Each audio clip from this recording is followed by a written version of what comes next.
Where to begin? Hey, how's it going? It's been a little while since I properly have talked to you, and I'm just gonna do one of those like me talk to you, update you on what's going on, but also let's talk about like what it's like to be a YouTuber who is legally blind and is doing the majority of the work themselves, because it's a lot, and I just sort of want to talk about that because we'll get into that in just a second.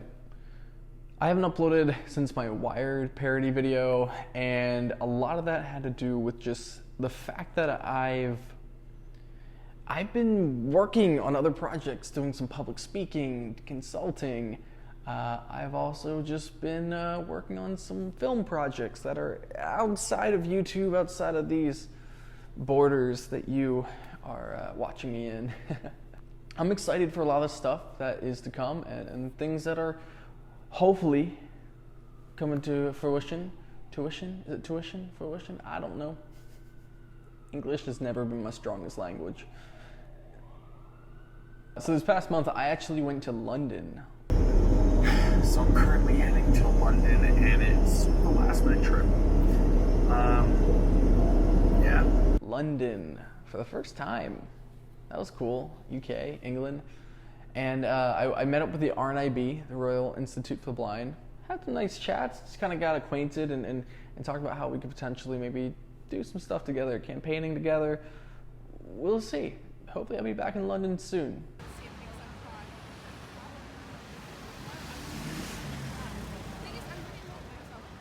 Very soon. I've obviously had some other priorities outside of YouTube, right? It happens, you know.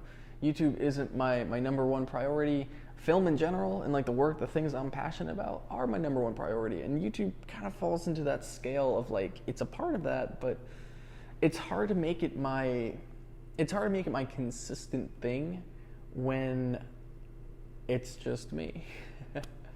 And it's kind of ironic. So when I was in London, I got some friends of mine actually reaching out to me who aren't from London, but were visiting. And they were there for VidCon. VidCon being this video conference that's YouTube partakes in, and Facebook and all these YouTube creators and online video creators. So they reach out and they're like, hey James, are you at VidCon? Because you're on the main stage and you're being presented on this keynote. I'm like, wait, what? Two channels that were run by people who are legally blind. James Rath is a filmmaker with severe visual impairment. Here he is explaining how he edits his videos. I switch on and off with voiceover, and voiceover is fully accessible. January 3rd, 8 PS out 0 hours. 8 PS underscore PS out 0 hours. So cool. And this isn't the first time this has actually happened. I've been a part of the YouTube creator keynote where they just motivate and they talk about the platform, maybe some updates, and they just talk about, they try to motivate people to make videos and to, you know, go for it. If you're really meant to do this, do it, and here's maybe why. And they ended up using me as an example, talking about how blind people edit videos, and that's pretty cool. Because it's such a unique thing, but I guess call me YouTube because your platform it's lacking in some accessibility I'd love to chat about. So anyway, that aside, it made me think though, like, okay, so YouTube is using that video. I've talked about that. Yeah, if you are visually impaired or possibly even totally blind, you can stitch video together. You can do a timeline. You could edit and chop a video if you really want to, using software like a screen reader and iMovie and Final Cut Pro. So it's very different. For me, I love making videos. It's my passion. It's my thing. But it's also hard. You know, I am legally blind, and I've talked about what it's like being in school my entire life, and they never quite understood it. They could only see, I guess, what, I don't know. It's one of those things where my vision in particular, right? If I'm using my sight, the little sight that I have, if I'm straining my eyes, and it's gonna hurt. And yeah, the editing side isn't the worst side to like, it's straining on the eyes especially. And there are ways I can help alleviate that, but I'm doing this whole process on my own, from shooting, setting up the camera. Even when I'm hosting, I have to be on the side that has all this light, intake all that light. For those who've commented saying like, oh, don't put yourself in that position with all that light, like I do appreciate it, thank you. I appreciate the concern. It's not gonna be like life-threatening, but it hurts. Where my eyes can only intake so much, and it physically causes them to like, you know, overload.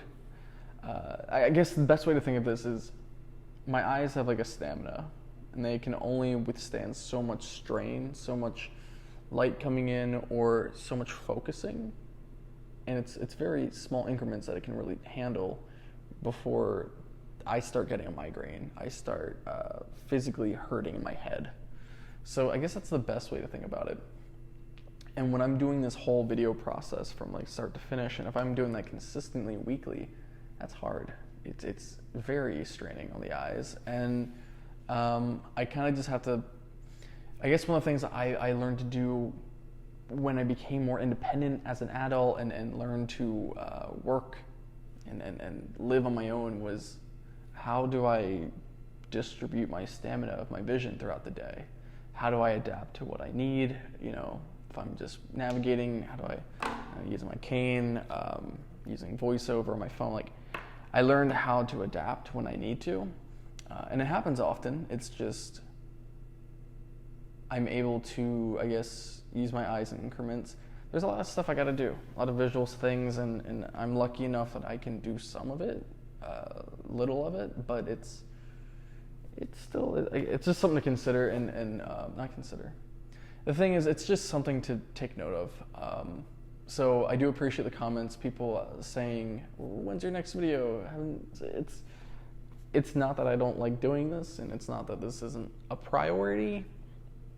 It's just not the biggest priority right now when I am working on other things, and I wish I could fit it more into my schedule more frequently, but the thing is, it takes up, I think, more time for me to make a video than the average YouTuber who is sighted, and even if they're doing the process on their own, and those who have teams, that's amazing, it's awesome.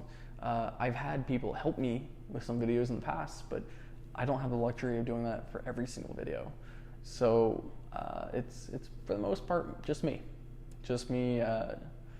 with my fractured eyes, just shooting, hosting, editing, even the pre-production stuff like writing and publishing and doing all that research. So anyway, just want to talk a little bit about the truth of being a blind or legally blind, visually impaired YouTuber. Everyone's eyes are different, and I talked about that a lot, but some people will withstand actual physical endurance and strain from seeing, from doing visual mediums. Why do I keep doing it? It's because I love it. I'm passionate about this medium because it is cool, because it can be accessible in many ways. But when I am working on my own, it's a lot of work. It's extra work, and it's just got to take my time sometimes with it. So, and just knowing when to take my time. Anyway, thank you for just kind of hearing me out. I hope you could just kind of sit through this and just listen to me. Maybe a rant. I don't know if this is necessarily a rant or more of an explanation, or I think it's just me wanting to get some thoughts out there. And I appreciate you who are listening. So what's next? What's happening next? I got new videos coming, I do. And I got a little help with some upcoming videos. I'm doing some traveling, so how does a blind person travel and prepare for travel and all that? I'm sure some folks might want to know, how do I navigate an airport? How do I, let's talk about that. That'd be cool, right? So I'm gonna do that.